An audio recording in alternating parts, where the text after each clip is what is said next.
November 22nd, 1987. A quiet Sunday night in Chicago. Across the city, a million televisions glow in a million living rooms. And then, on screen, a grinning figure appears who has no business being there at all. No station put him there. No producer, no broadcaster. He had seized the airwaves themselves, overpowering a television signal beamed across an entire city and forcing his masked face into homes that never asked for it. He would appear twice that night. He would babble in riddles, laugh with a voice that was not his own, and then vanish. And nearly 40 years later, no one knows who he was, what he wanted, or how he got away clean. To understand the crime, you have to remember the world it happened in.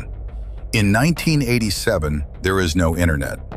Television is the center of everything, the way a whole city sees itself, all at once, through a single signal beamed from a tower. And that signal is supposed to be untouchable.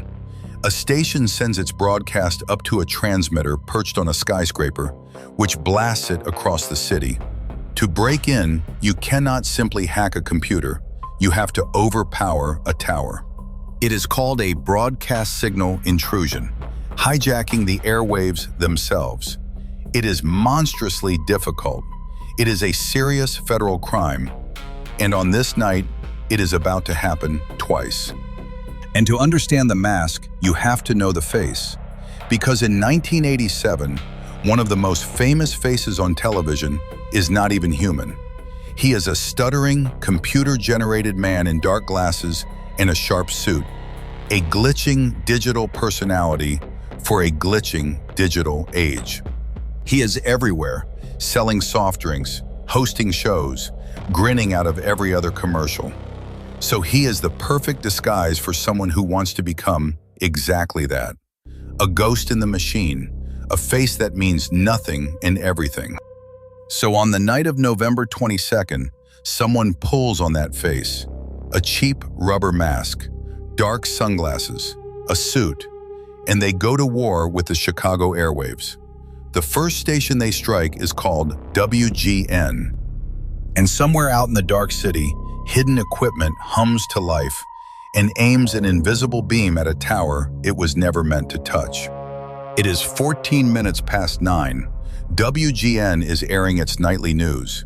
The sports anchor is mid-sentence, reading the day's highlights to the city.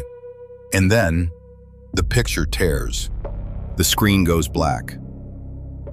And he is there, the masked figure, rocking and swaying in front of a sheet of rotating corrugated metal, a crude homemade imitation of that famous spinning digital background. But something is wrong with him. There is no voice, no words, only a harsh, mechanical buzz, loud and grinding and wrong, pouring out where his speech should be.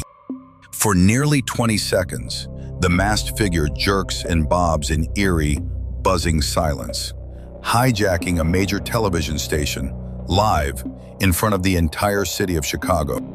Inside the WGN control room, it is chaos. The engineers realize the unthinkable. Their own signal has been overpowered. Someone is beaming a stronger transmission directly at their tower. They fight back the only way they can. They change the frequency of the link to their transmitter. The intruder is knocked off the air. The rattled sports anchor returns and nervously jokes that he has no idea what that was. But it is not over. Whoever is behind that mask is not finished.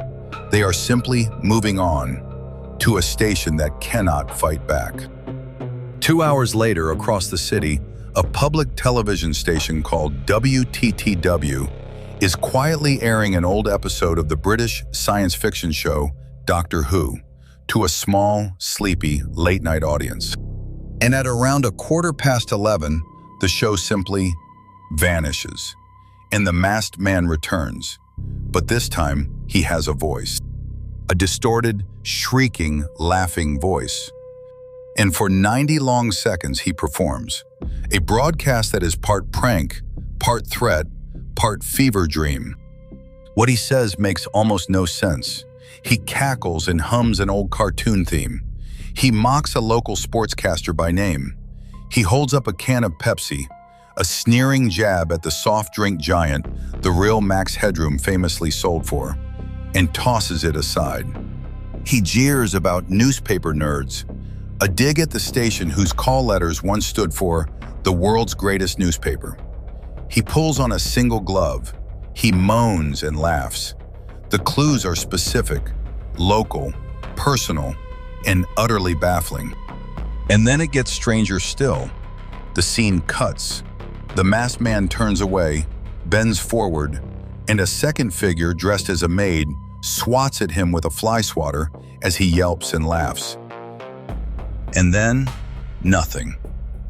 The signal dies.